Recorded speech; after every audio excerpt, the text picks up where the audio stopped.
Hello everybody, welcome back to another episode or video for the Unreal Engine beginner tutorial series. So today we're actually going to do player death and the ragdoll system. So in the last two videos we just had the player health bar. So if you actually click play here, this is what we have here. And on E, when we press E, it lowers the amount. And last time we saw that it goes in the negatives and the player doesn't die. So today we're actually going to work on that and have it so the player actually dies. There's a ragdoll and also a respawn event. So to start this off, we're going to go back into our third person blueprint here. And as you can see, this is where we kind of left off here. We press E. Now we're actually going to change this because I want to show you something. So when I did this, this is kind of a bad way to do this because we're setting the player health when we press E. But let's say you're playing the game and you get damaged by multiple things.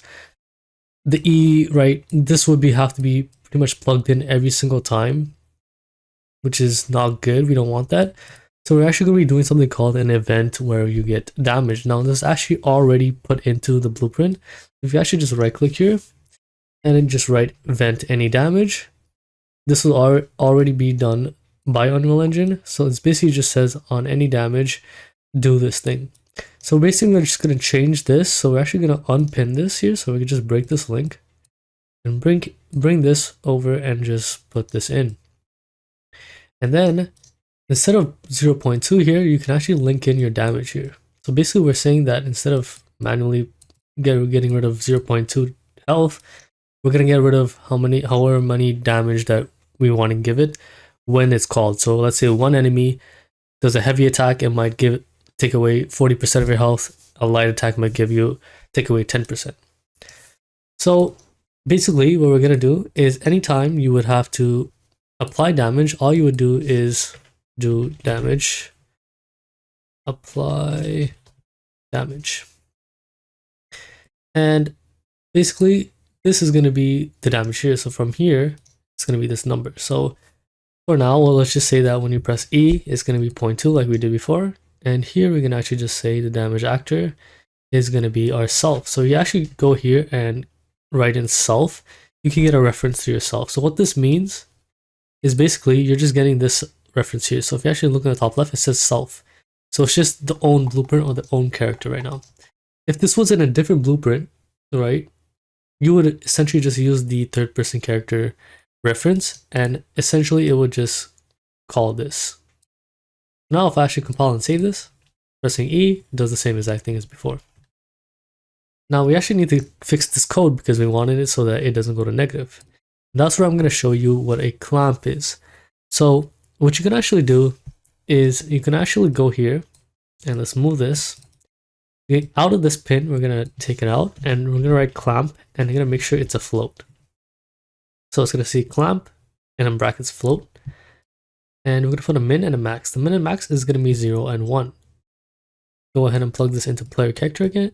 And we're pretty much done. Now it won't go under. So basically clamp just means that it won't go under 0 and it won't go over 1. So it's just clamping the value when you minus it to these values. So if it's negative, it will just say it's 0. So if you actually compile and save this, now if you test it out, as you can see, it's just going to be 0 every single time.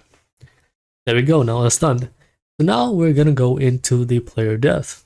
So to do that is going to be a ragdoll or simulation of physics. You actually go into your character details here. You actually go to your mesh. So what is a mesh? So I actually didn't explain this. So your character, if you go in your viewport, it has different components in here. These components is what makes up your character. First, you have the capsule. And also, by the way, everything on top basically just means it's kind of in a hierarchy. And this arrow means that these things are linked to this top one. So if I actually close this, it essentially means that everything is linked to the capsule. So the capsule is this kind of cylindrical thing here.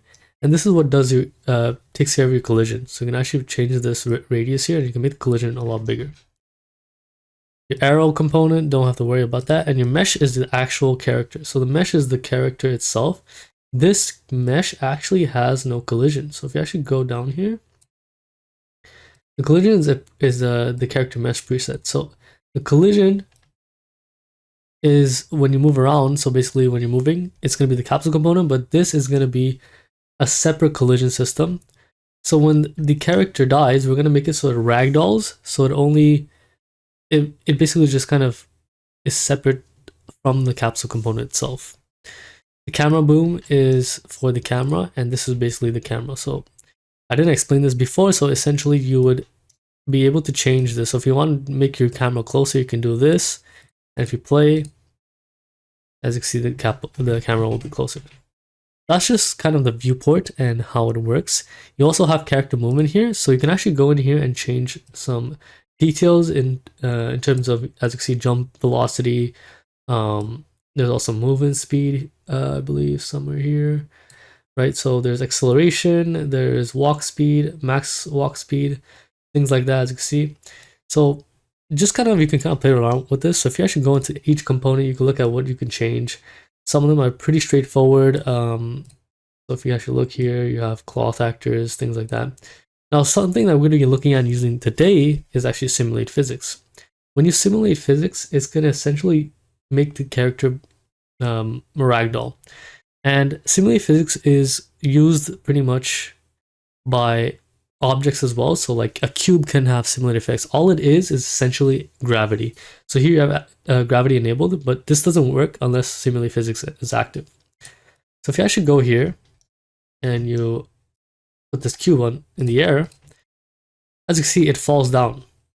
That's because if you actually go down, simulate physics in the corner, I'm not sure if you can see it properly, but essentially there's a check mark. If you actually turn this off, now the cube floats in the air. That's basically what we're going to be doing for the ragdoll.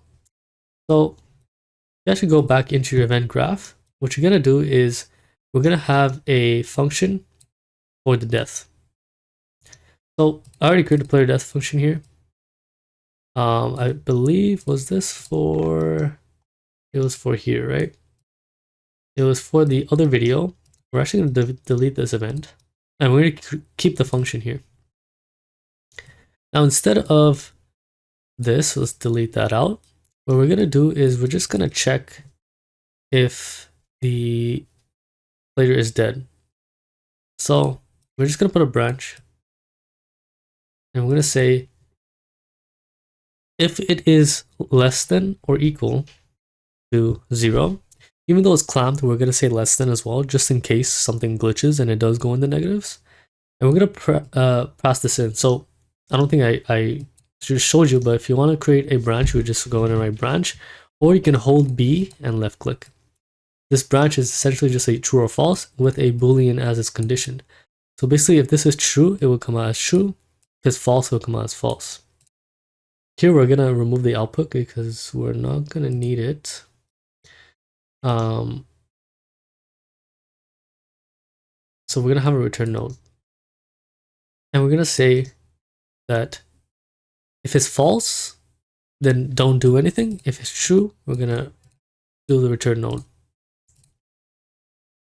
So if you actually put this function in here now, and go ahead and plug in, so we're gonna remove this print string, and we're gonna plug in this function. Now it's going to basically say every time the player gets damaged, it's going to look if the player has 0 health. Oops, sorry. Let's fix that.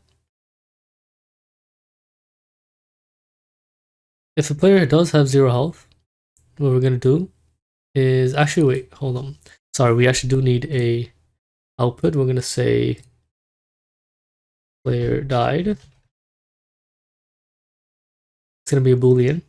And we're just going to put another return node here. And we're going to say if it's false, it's going to be false. If it's true, it's going to be true.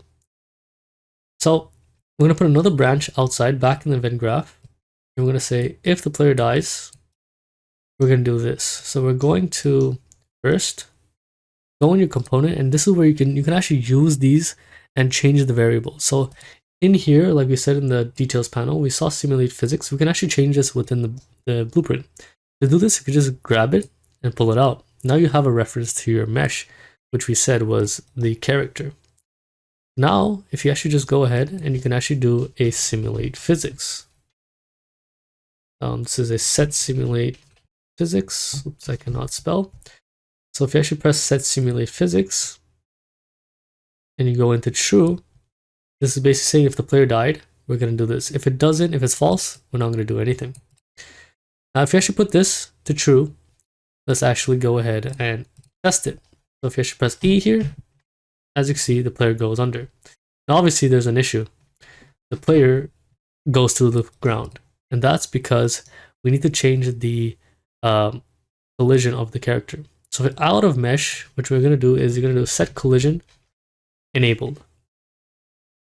And instead of no collision, right, go on your mesh here and you scroll down. One of them is this, right, collision enabled, query only. So query essentially just means kind of overlaps. So it's not actually having any collision for the character, the actual mesh. So here, if you actually look, query only, no physics collision. Change this, just change this to physics only. So now we're changing it so that the character will have physics. So if you actually press E again, there you go.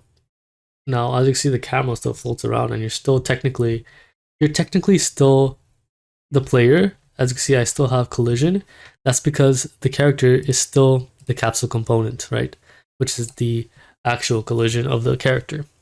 So basically what we're going to do is we're going to get the character movement now.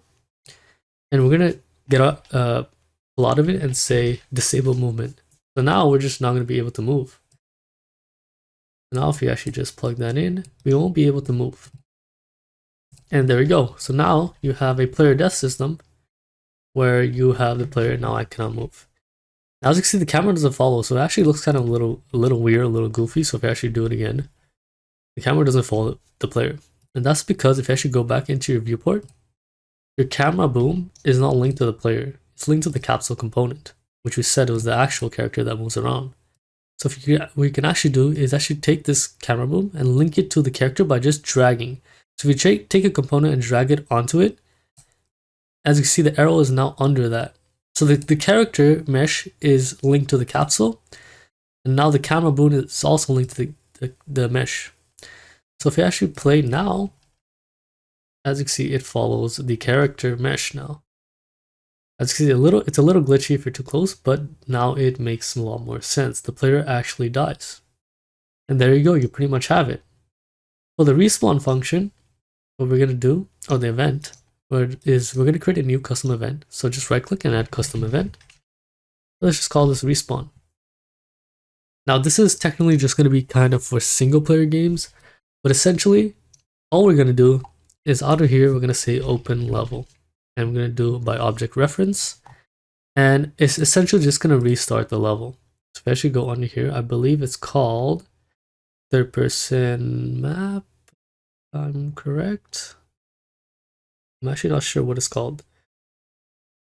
If you actually go here, you can check. So if you go to maps, third person map is what it's called. So if you actually go back here, we're going to look for third person map, as you can see. And just press that and don't have to worry about this. So for single player games, this is as simple as it gets. Obviously multiplayer, the respawn will be different. So now we need to hook this event up. So all we're going to do is go out here and put delay. And out of delay, we're going to say 2 seconds. Let's go ahead and do respawn. There we go. Now technically these also can all be in the function, but in the last video we said delays couldn't, which is why I'm putting it outside of the function itself, the player death function. But technically this part can all be in the function. So if you actually just copy this and go into your function now, and instead of here, we could just go ahead and do it here. Go ahead and highlight and just link this instead now out of here. And then if you actually go back in your event graph, you can go ahead and just say, if this is true, then do the respawn. Now if I compile and save, it still works. And after 2 seconds, it will respawn your character. And as you can see, your health respawns as well. So that's pretty much how you do a player death and event damage as well. And that is how you also respawn and with the ragdoll. So that's how you do this. In the future videos, we will be looking at more things in terms of how to do kind of a new map. So we just saw maps right now. If you actually go here, so I'm going to be showing you guys how to create maps in the future videos, and also how to create a menu system, things like that. So we can go on to learning new things. So that was pretty much how you do that for this video. If you guys have any questions, I'm just gonna move this back down. If you have any questions, just put them in the comments. Make sure to subscribe, click the like button, and I will see you guys in the next video.